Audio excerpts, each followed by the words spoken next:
François Bon, Balzac roman. Maintenant, je dis ça comme d'un seul mot.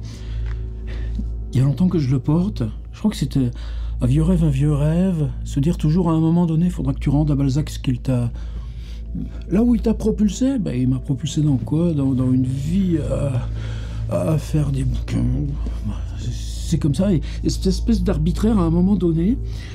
Mais il y a longtemps, se dire, il faudrait que ça, j'arrive à le dénouer. C'est-à-dire que Balzac est toujours resté présent dans la lecture et la relecture, mais aussi à le retrouver chez Blanchot, chez Butor, chez Julien Gracq, chez Claude Simon, chez Proust, évidemment, comme si on avait chacun toujours notre propre Balzac, et que cette élucidation, à un moment donné, fallait qu'elle vienne sur la table. Alors, c'est pas que je repoussais, je me disais, ouais, mais tu vois, ce serait un coda, ce serait une conclusion, ce sera quand tu seras vieux. Puis finalement, tu te sens jamais vieux. Par exemple, j'ai entamé, alors ça aussi c'est une grande dette, et figurez-vous, je vais parler de l'armoire vitrée de mon grand-père, ça vient du même endroit. J'ai fait un voyage Rabelais. Ce voyage Rabelais, ça m'a changé le rapport entre le livre et le web. Vous savez, maintenant, donc, j'ai une grosse édition de 4 livres de Rabelais, grand format. Pour moi, j'ai quelque chose d'ultra net, rien que le texte, mais on peut traverser le texte et entrer dans des univers numériques avec des portfolios, des facsimilés. Bon, mais c'est pas bien sûr mes propres introductions, et surtout un voyage où il s'agissait pour moi, justement, ça aussi, dans ce petit mouchoir de poche de la Touraine, d'aller sur place et de faire des perfs, mais des lectures in situ, là, sur des bouts de mur, contre des portes, dont je sais qu'elles étaient déjà là, du temps de Rabelais. Alors, c'est vrai que cette année, la météo n'a pas été favorable, mais pour moi, c'est des choses qui s'amorcent au long cours et qui continuent d'évoluer. Et évidemment, qu'est-ce que cette grammaire-là du livre, du dossier numérique, des lectures directement in situ, ou de la possibilité d'écouter tranquillement en mode podcast? Est-ce que ça me renvoyait à Balzac? Ouais, de plus en plus de façon insistante. Alors, est-ce qu'il s'agit de dire, fini Rabelais, maintenant tu passes à Balzac, et puis après tu te feras un Proust? Ouais, j'aurais envie de faire un Proust. Mais non, c'est pas ça. C'est dire, dans ta vie, il y a ça, et s'il était temps, là, avec l'hiver là qui approche, d'aller un petit peu plus dans Balzac. Alors, cette armoire vitrée de mon grand-père, c'était à Danvix, dans le Marais Poitevin. Je crois que j'étais un petit peu le seul il m'a toujours laissé faire, en gros. C'était pas pour les enfants, mais si l'enfant il manifeste le désir, y compris de subtiliser un petit bouquin de Verlaine avec des poèmes un peu érotiques, et de ne pas oser le remettre en place pour pas se faire choper, ça fait rien. Et ça, le grand-père, il n'était pas question d'en parler avec lui, mais c'est là que j'ai trouvé Edgar Poe, un petit volume du Scarabée d'or. Et après ça, une fois que ça, tu l'as en toi, tu peux continuer. Il y avait aussi Ernest Perrochon, parce que c'est comme de la famille. Oui, quoi, c'est un instituteur, là, à Niort, comme lui était instituteur, là, à Coueix, en Vendée, et puis après, instructeur agricole, itinérant, à Danvix. C'était pas rien. Perrochon, il a publié à compte d'auteur, et il a eu le Goncourt. Donc c'était des figures, et ça pour moi ça reste un grand mystère. Des fois par exemple je lis Édouard Louis, rien à voir avec Balzac, c'est pas grave, mais cette notion là comme ça de transgression de classe, j'ai jamais éprouvé. Nous, dans ce milieu populaire, la question du livre était toujours présente. Et dans cette armoire, il y avait un Rabelais, une édition Larousse en 3 volumes. expurgé, par exemple, le chapitre du Pantagruel « Pourquoi les moines avaient la couille si longue ?» qui était noirci déjà dans l'édition de la Bibliothèque nationale, la deuxième édition, l'exemplaire de François Ier. Bon, ben, Larousse, ça, ils avaient enlevé. N'empêche que c'est comme ça que j'ai pu rentrer dans Rabelais et découvrir que la langue de Rabelais, c'était exactement la langue là qu'on entendait encore partout dans le village. Nous, évidemment, chez l'instituteur, c'est pas ça qu'on parlait, mais on était bilingue, en gros, avec ce qui survivait là du vieux parler poitevin. Et cette édition de Rabelais, elle lui avait été offerte après la démobilisation de 14-18. Lui, il était bourgmestre, c'est-à-dire, t'as des lunettes, t'es instituteur, tu sais lire et en plus t'es de Vendée, eh ben on te donne un âne et tu vas porter les lettres au poilu. C'est comme ça qu'il a survécu, le grand-père. Par contre, les horreurs, quand on lisait les lettres à son frère, Armand, c'est terrifique. Et ça, l'écriture et la lecture faisaient partie, pour ces gens-là, de la relation directe au monde. Et dans cette armoire de verre, dans cette armoire à porte vitrée, il y avait, à la place d'honneur, des reliures. Et pour moi, ça m'impressionnait beaucoup. Des reliures cuir, là, avec évidemment le carton. Et il y en avait 18. Et sur la tranche, le nom Balzac. Alors ça, j'aurais pas eu l'idée, évidemment, pour moi, c'était une espèce de continent inamovible. C'était là. J'ai jamais su d'où elle venait, cette édition. Alors le grand-père, il est mort en 1974. Ah, j'avais 21 ans, j'étais aux Arts et Métiers à Bordeaux. Il y avait tellement de questions. On avait eu ce contact, je me souviens par exemple, grand moment pour moi en terminale interne à Poitiers, au lycée Camille Guérin, pour réviser mon bac. Eh bien, j'étais venu m'héberger chez les grands-parents maternels. Je ne sais pas si j'avais beaucoup révisé, j'ai eu le bac avec mention passable, c'est comme ça. C'était déjà ça, hein. Et il m'avait installé dans la chambre de la plus jeune de mes tantes, physicienne, et là, il y avait le manifeste du surréalisme, il y avait du Brecht, et pour moi, ça a été beaucoup plus important finalement que les trucs du bac. Mais à ce moment-là, je les avais déjà lus, les Balzac. Alors comment ça s'est passé? Alors c'est encore un truc. C'est-à-dire, pour moi, dans ce qui nous, là, dans cette vie de province, le livre est forcément associé à comment il était venu, par quel hasard. C'était le cas pour Kafka, un Paris Match qui circulait, un dessin de Sampé, de bourgeois, avec des livres comme ça sur des étagères et ça montait jusqu'au plafond. Non mais tu te rends compte, des livres jusqu'au plafond? Et puis l'un des personnages qui disait « Ah, nous vivons vraiment un monde kafkaïen ». Kafkaïen, tu regardes dans le dictionnaire Larousse, kafkaïen qui renvoie à l'univers des livres de Franz Kafka. Et puis là, je crois que c'est une maison de la presse à la Tranche-sur-Mer, Kafka, le procès. Ah, tiens, je vais le prendre. De toute façon, ça, les parents, je leur dois ça aussi. J'ai toujours eu le droit d'acheter des livres. C'est pas si... On n'avait pas de bibliothèque, nous, à l'époque. Mais il y avait la petite librairie Metz, à Luçon. Chez Metz, à Luçon, on y allait pour chercher les livres scolaires, puisque ma mère était instite. On avait les spécimens. J'en ai encore quelques-uns, là, sur les étagères, des anthologies de lecture.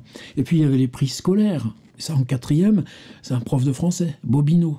J'avais eu droit au Rouge et le Noir de Stendhal. Et après, j'ai demandé en 3e la Chartreuse pour continuer. Mais ça, Stendhal, le Rouge et le Noir et la Chartreuse, que j'ai lu une fois par an, tout le secondaire, et que je continue de relire régulièrement, je les aurais pas eus familialement. Et après, dans mon souvenir, c'est bien vague. Là, donc, j'étais en seconde, donc l'année 1968. 15 ans. Mon père avait eu une espèce de bronchite, un truc comme ça. Je sais qu'il avait dû lâcher le boulot et rester là 15 jours, 3 semaines. Bon, il devait s'occuper quand même du garage. Et il y avait un de des gars qui travaillait avec lui. Bah, c'était quoi? C'était être sur les marchés, les foires, là, partout dans les cantons, là. Et puis bah, t'amenais 2 voitures neuves, une M6, une 2 chevaux, une DS pour faire bien, et puis t'essayais de vendre tes 2 chevaux camionnettes, tes fourgons H, et tout ça. C'était pas un boulot fastoche. Le gars s'appelait Benjamin Caillot. Et Caillot lui avait prêté un livre. Oh bah tiens, vous aurez le temps de lire, il vous faut un gros livre. Je ne sais pas comment ça s'était passé, mon père n'était pas lecteur. Les illusions perdues. Moi, je commence à lire ce truc-là. La ville d'Angoulême, nous, c'était à Civray, pareil, au bord de la Charente, à 56 km, juste au-dessus d'Angoulême. Et ça remplaçait ce qu'il y avait autour de moi. La petite ville, Civray, Angoulême était plus gros, mais c'était pareil. Tout était pareil. La littérature remplaçait le monde. Et j'ai avalé Illusion perdue.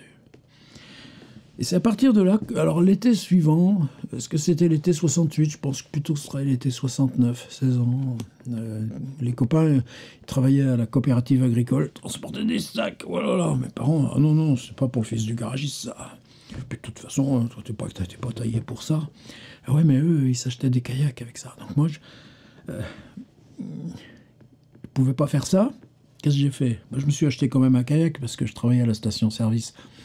Et à la station-service, à l'époque, tu avais les pourboires, tu faisais le pare-brise, le truc. Bon, ça, c'est autre chose. Mais dans ce rapport au monde, là, le monde qui passe devant toi, le monde en mouvement, ça, pour moi aussi, il y a quelque chose là de la dette Balzac. Puis ensuite, partir en vacances avec les parents. Alors que les copains gagnaient des sous à la coopérative agricole. Non, toi, tu viendras en vacances avec nous. Eh ben, alors c'était dans un carton d'huile, parce que les voitures, fallait faire des vidanges, évidemment, bien plus souvent que maintenant. Donc nous, c'était les huiles Antar. C'était des cartons costauds, puisque tu avais 12 bidons d'huile de 2 kilos là-dedans. Eh bien, je revois ce carton Antar. Et d'avoir demandé à mon grand-père, je voudrais lire Balzac. Et le grand-père, il me les avait confiés. Dans mon souvenir, il y en a 16 ou 18. Là, 2, 4, 5, 9 et 2, 11. Alors, je ne sais pas où sont les 5 ou 6 autres, mais je sais que j'en avais 18. Dans le carton. Et le défi, dire aux parents, « Ah, vous avez voulu que je vienne en vacances avec vous ?» Eh ben moi, je vais lire Balzac. Et pendant un mois, là, sur le bassin d'Arcachon, j'ai fait que ça.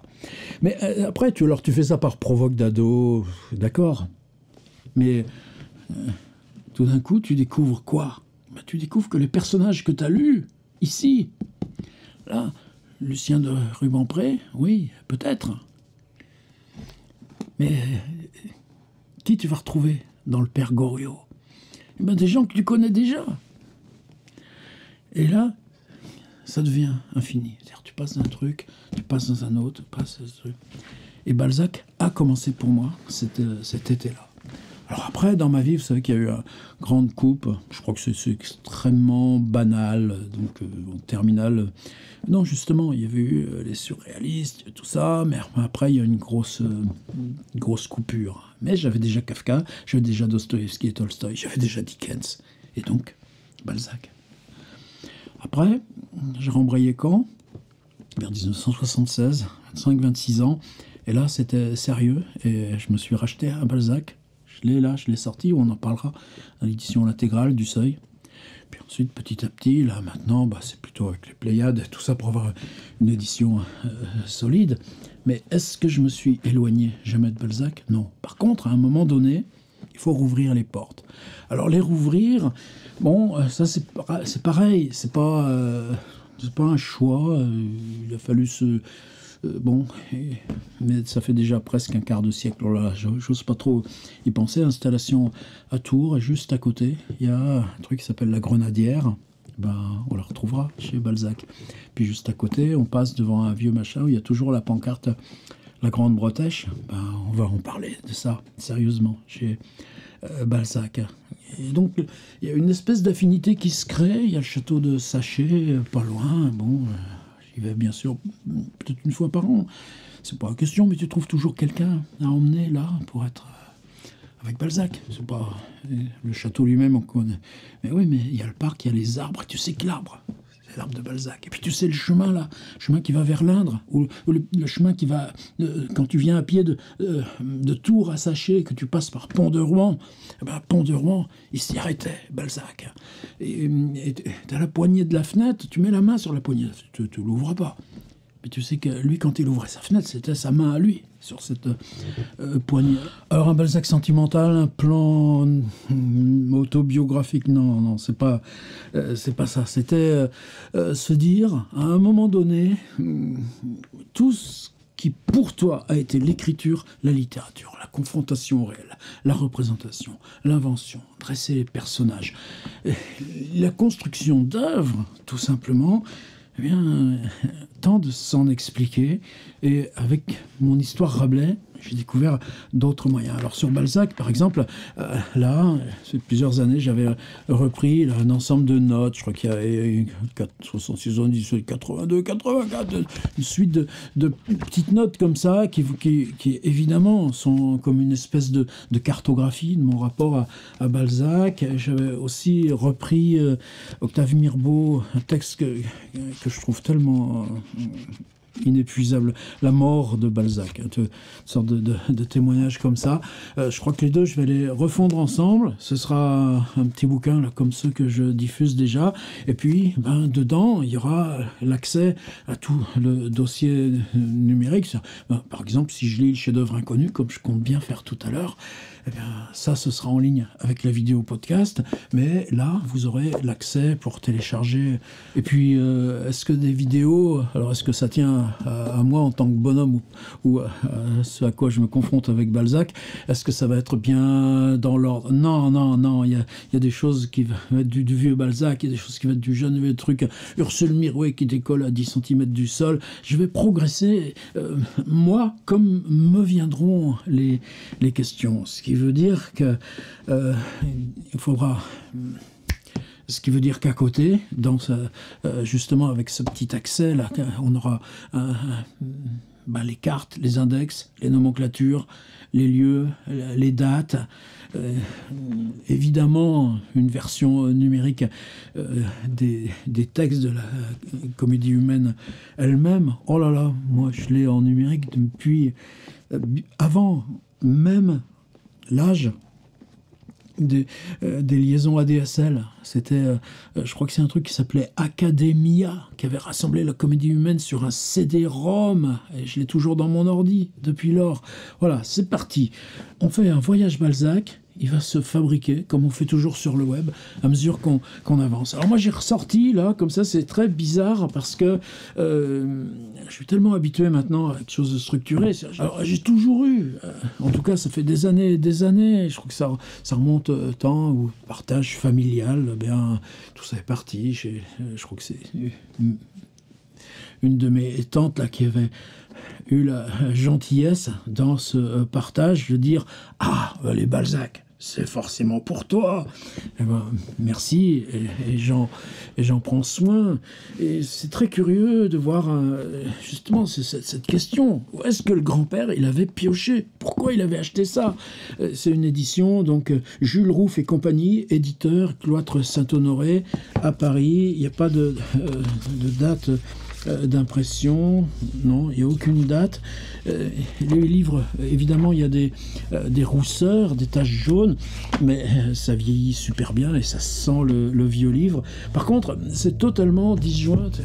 Par exemple, si vous cherchez le prologue de la comédie humaine, je crois qu'il faut aller le chercher dans le tome 6 ou le tome 4. Enfin, c'est comme si on avait pris une suite de Balzac, là, comme on trouvait autrefois chez les bouquinistes à Paris encore, dans les années 1980, on trouvait, vous savez, c'était uniquement les pages sans la couverture. Et vous achetiez ce paquet de pages avec la petite ficelle, et c'est vous qui le faisiez relier. Donc, a priori, on a là le prologue de la comédie humaine qui est caché en plein milieu. Et les livres, vous savez, Cousine Bette et Cousin Ponce, ça tombe bien, ils sont ensemble. Le premier tome, Eugénie Grandet, Goriot et